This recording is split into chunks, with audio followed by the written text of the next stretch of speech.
What's Hawkin? What's Hawkin? It's your boy Tay P, aka Tayasin, back with our second installment of the NFC schedule breakdown by team.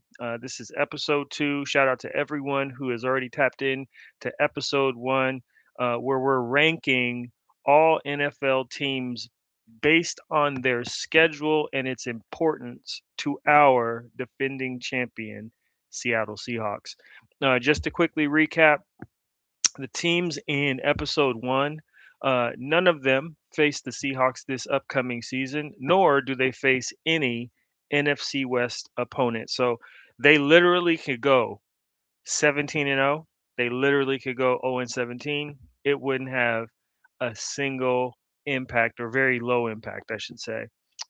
We'd have to go through some deep levels of tiebreakers to get to some importance of those teams. So that's why they were ranked uh, 25 through 32, the bottom tier of our list. So we're going to the second installment.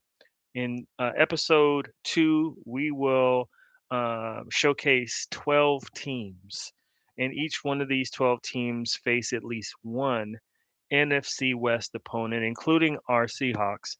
And so we'll break down the importance of these schedules, who we're rooting for, when we're rooting for them, and of course, who we're rooting against when they face the Seahawks. So clocking in at number 27, we have the New York Jets. The New York Jets will face the Cardinals in Week 15. That is literally the only significance to the New York Jets schedule at all. If they weren't facing the Cardinals, they easily could have been the number 32 team in terms of importance to our Seahawks. But they faced the Cardinals, so we, whether you find that fortunate or unfortunate, have a team to root for in Week 15 in the Jets. Um, Clocking in at number 23, a team that's seen a lot of turnover. So this team will look a lot different personnel wise than they did last year, including coach, the Miami Dolphins. The Miami Dolphins have all of their divisional matchups after their week 6 bye week. This includes finishing the season with back to back games against the Buffalo Bills and the New England Patriots. Uh, we will be rooting for the Miami Dolphins early in the season. Week 2 of the schedule, they do have a game at San Francisco, or should I say Santa Clara, or should I say Lumen Field Jr. against the 49ers. So we will be able to root for the Miami Dolphins. Maybe they can get off to a hot, surprising start, and at least it benefit the Seahawks in one way or another. But clocking in at 22, on our list. This is the first playoff team of this tiered um, list of opponents or potential opponents. We've got the Buffalo Bills. Okay, so the Buffalo Bills, 5 of their divisional matchups come after their bye week. So they do have one prior to the bye week in week 7, but they have back to back games to finish their regular season against the aforementioned Miami Dolphins, as well as the New York Jets. So pretty pretty cake schedule to finish your season against the division opponents that, quite frankly, um, aren't necessarily the scariest. But they also have 3 straight home games early in the season. Um, Weeks 2 through 4. So that's 3 weeks, almost a month of not having to pack a bag, not having to sleep out of a hotel bed or eat hotel food. And one of those matchups is against the Patriots. They do have 3 games this season where they play off of at least 10 days of rest. In week 3, they got the Chargers, where they'll be well rested. In week 8, they got the Ravens, and of course, that's coming off of their week 7 bye week. And in week 13, they face the Patriots. We're Bills fans in week 5, where they face the Rams on Monday Night Football. So put that on your schedule or keep that in your memory bank. There's a primetime game Week 5, they face the Rams. I believe that's a home game for the Rams at SoFi. But nonetheless, it doesn't matter if they were playing on Pluto. We are Bills fans, Bills Mafia, Week 5. Clocking in at the 21 spot, we've got the New Orleans Saints. Now, the New Orleans Saints have a very interesting schedule this year. They actually have two homestands, or excuse me, two homestands where they have three straight games. So in weeks 8 through, or excuse me, weeks 5 through 8, they have home games, including a divisional game versus Atlanta. But then in weeks 7 through 10, which also includes their week 8 bye week. Okay, follow me now. That's 4 weeks where they don't have to travel. And they have 3 weeks prior to that where they don't have to travel. So we're talking about two stints where it's almost a month. And in the case of the second stint, well over a month where they don't have to travel. And in that second stint, um, they will face um, the Carolina Panthers as a divisional opponent within that 3-game homestand. Now, 5 of their divisional matchups do come after that week 8 um, bye week, including 4 of their last 5 games of the season. So almost the last 25%, 30% of their season will be divisional games, and we all know divisional games matter almost twice as much, sometimes even more than that. But as far as when we root for the Saints, week 16, they will host the Arizona Cardinals. Um, so we'll be Saints fans towards the end of the season. My prediction, honestly, by that point in the season, it may not necessarily even matter one way or another whether or not the Cardinals win or lose that game. But to no avail. We'll never necessarily, well, I should say almost never, root for the Cardinals. Moving in at number 20, we've got the Atlanta Falcons. Now, the Atlanta Falcons have 4 primetime games this year against the Packers, Saints, Ravens, and Bengals, including back to back to back primetime games. They've got a Thursday night game, Monday night game, and a Sunday night game early in the season. Weeks 3 through 5, each one of those games are a primetime game. They've got 3 straight home games, weeks 5 through 7, which includes a week 7 matchup versus the 49ers. So in that 3-game homestand, we will be rooting for the Falcons in week 7 against the 49ers. Now, their last 3 games of the regular season are all divisional games. Everyone's going to have a divisional game to end the season, obviously, but they've got 3 back to back to back to finish the season. So it will be pretty spectacular to see who comes out of the NFC South in regards to who is going to be the divisional game. If you remember last season, it came down to the last game of the season to determine whether it was going to be the Falcons, the Buccaneers, or the Panthers. And obviously, because of tiebreakers, it ended up being the Panthers. Speaking of divisional opponents, clocking in at 19, we've got the Tampa Bay Buccaneers. Now, the Tampa Bay Buccaneers, for their divisional matchups, come after their Week 10 bye week, which includes a road game um, against the New Orleans Saints to finish the regular season. They too have a 3-game homestand weeks 2 through 4, so early in the season, and we will be rooting for the Bucks uh, in week 17 as they host the LA Rams. So hopefully the Bucks have at least a strong enough season, at least that section of the season, to call it the back half of the season, where they're catching stride in beating our divisional rival, the Rams.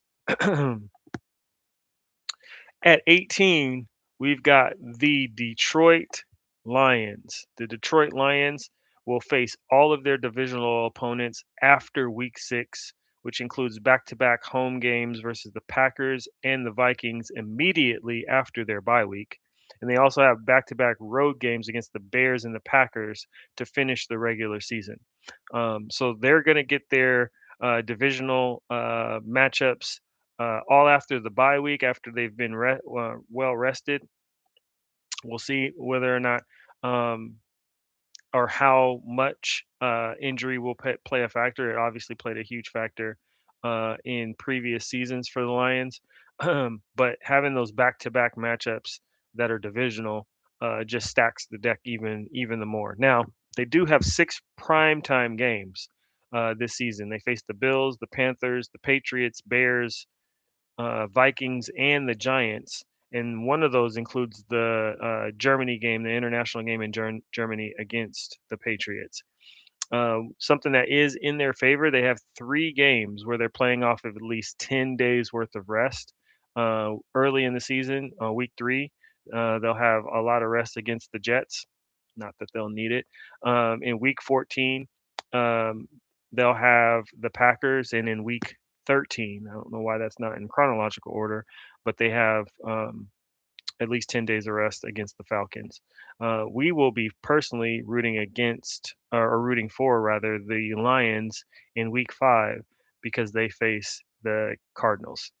Again, we'll get more into the Cardinals schedule when we make it that far down the list. But at this point, when we hear the Cardinals on today's episode, just know we want them to lose. Clocking in at 17, the 17th most important schedule to the Seahawks are the Minnesota Vikings. The Minnesota Vikings have quite a bit of controversy that they're dealing with currently between uh, their new quarterback, Kyler Murray, and their previous or current quarterback in JJ McCarthy, who's the starter still remains to be seen, but all signs to me point to Kyler Murray. Why else would you sign him? But that's not our dog. What is something for us to keep an eye on is that they have four of their divisional matchups after their week 6 bye week, including hosting the Bears to finish their season. They've got three straight home games later in the season, weeks 11 through 13. But this does include the Mexico City game against the 49ers. So it's a fraudulent home game because, as we discussed, you're not playing at home when you're playing internationally. But they are the home team for that matchup, and we're rooting for them to defeat the 49ers. At 16, another playoff team from last year, the Green Bay Packers. Now, first, let's just point this out. They've got 7 primetime games next year. We're going to see a lot of uh, Jordan Love, Micah Parsons, Christian Watson. Still remains to be seen how much um, of those games we'll see Jacobs. But again, that's not our dog. But 7 primetime games against the Falcons, Cowboys, Panthers, Rams, Bills, Bears, and Texans. This includes a Sunday night matchup in week 6 against the Dallas Cowboys. Now, 5 of their games this year will be played on at least 10 days worth of rest. They are one of the teams who has the most games played off of 10 plus days of rest or more. They faced the Buccaneers in week 4 off of significant rest. They got the Patriots. You'll love this one. They've got the Rams coming off of a significant rest in week 11, where we will be cheeseheads, obviously. The Saints in week 13 and the Texans in week 17. We care nothing about those other games. They better win in week 11 against the Rams. That is a home game for the Rams, but that makes it even the more sweeter when the Packers beat them. 4 of their divisional matchups come before their bye week in week 12, which includes a season opener where they visit the Minnesota Vikings. So they get a lot of their divisional games out of the way prior to their bye week. Moving on, we've got the Patriots at 15. Again, another playoff team, one that we obviously are familiar with as we defeated them in the Super Bowl. They've got 6 primetime games this season. One against the Seahawks, obviously, to start the season. But they've also got the Bears, Lions, Chargers, Vikings, and Chiefs. Um, that season opener is here in Seattle, where the banner will be raised or dropped. That's banner night. They've got 4 of their games playing off of at least 10 days rest. And obviously, we don't count week 1 because everyone has the same amount of rest, or at least similar amount of rest. It's the first game. So that these 4 games are after week 1. So it starts in week 2 because obviously that first game will be played on a Wednesday. They won't play again until that following Sunday against the Steelers, but they also have the Dolphins in week 8, the Chargers in week 12, and the Chiefs in week 15. So the Patriots, I don't know what the rest differential is, meaning I don't know how much more, if at all, days of rest they have against their opponents each week. I would assume the Steelers they at least have 1 day, right? But we all know that most of the games are played on Sunday, so that's 4, if my math is right, 4 rest day advantage over the Steelers in week 2. But the remaining weeks, I'm not sure what the differential is, but differential or not, having 10 days as opposed to 7 days, which is the typical, right? Playing every Sunday. Those 3 extra days of rest, those are also 3 extra preparation days for your coaching staff, 3 extra film days for you to study as a player. So significant advantage there to be able to not only heal your body, rest your body, but um, get that extra preparation in. Moving on though, clocking in at 14, we've got the Carolina Panthers, another playoff team. You're starting to see a theme here with these teams as we get as we start from ranked 16 and beyond, at least in today's episode. So at 14, we've got the Carolina Panthers. 5 of their divisional matchups are after their Week 5 bye week, which is not shocking, right? They've got an early bye week, so most of their matchups, divisional matchups, are after that. This includes a home game versus Atlanta to finish the season. So they finish the season at home, which is an advantage. Um, they've got 3 primetime games this upcoming season. One against the Lions, once against the Packers, another against the Buccaneers. This includes a Week 12 matchup against the Buccaneers, and we are not Carolina Panthers fans at all this year, but specifically when they face the Seahawks, and when we face them, it slips my mind, but it doesn't matter because obviously still have to get to the Seahawks schedule itself. So we face the Panthers this year, just like we faced the Patriots. We want both teams to lose that matchup. Moving on to um, the 13th spot, we've got the Chicago Bears, another playoff team from last year. They've got 4 divisional matchups after their Week 10 bye week, including 3 consecutive games to end the season. So the last 3 games are all divisional rivals. Um, they've got 3 straight home games early in the season, weeks 2 through 4, starting with their first divisional matchup against the Vikings in week 2. Um, They've got 3 games where they play off of 10 days more, 10 days of rest or more. In that first instance is week 8 against our Seattle Seahawks.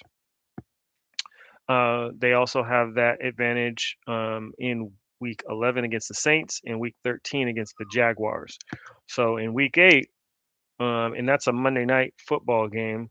Um, I don't know what the rest differential is for the Seahawks either, but that'll come up obviously when we discuss the Seahawks um, schedule in more depth. So that was 12 teams for episode 2. The last 3 obviously were the most significant because they play our Seattle Seahawks.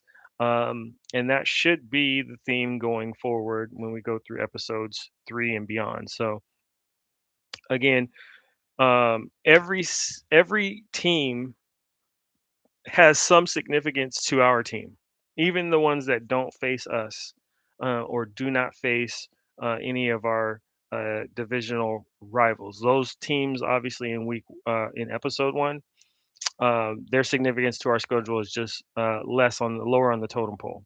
These teams, we kick it up a little bit because if the opponents for the Rams, the 49ers, and the Cardinals, if they do what we need them to do, it's only an advantage to us. And obviously, we take care of business against the 3 teams, or is it 4? 3 teams, the Patriots, the Panthers, and the Bears. We take care of business of those teams. That's 3 wins on our schedule, in addition to the 6 divisional games that we need to go after. Right, so we win all those games. We're already at 9 wins, and 6 of those wins count as 2 because they're divisional rival games. Right, so you can even count that, from a standings perspective, as 15 wins. I know it's a little confusing with the math. We'll get into a little bit deeper pause later, but yeah, this is episode 2. Please make sure that you follow us on Instagram, on Facebook, Twitter, um, TikTok. Everything is at West Hawkin 12. Obviously, click the like button and the subscribe button here on YouTube to keep up with the latest whenever we go live, whenever we post new episodes. Hopefully, you're liking this theme. There is a little campaign going on along with these schedule breakdowns where we kind of go through memory lane and look at matchups in the past against each of these opponents, whether we face them this season or not, and look at the most recent matchup against each of these teams as well. So hopefully you're getting a kick out of that. Please like, comment, share it with your friends, talk about it in the comments. Tell me if I'm doing a bad job, good job, doesn't matter. We like all the engagement because it just helps us get better. But until next time, we will be back, obviously, for episode 3 of this NFL season schedule breakdown by team. But until then, what's hawking? It's your boy, Tayasin. Peace.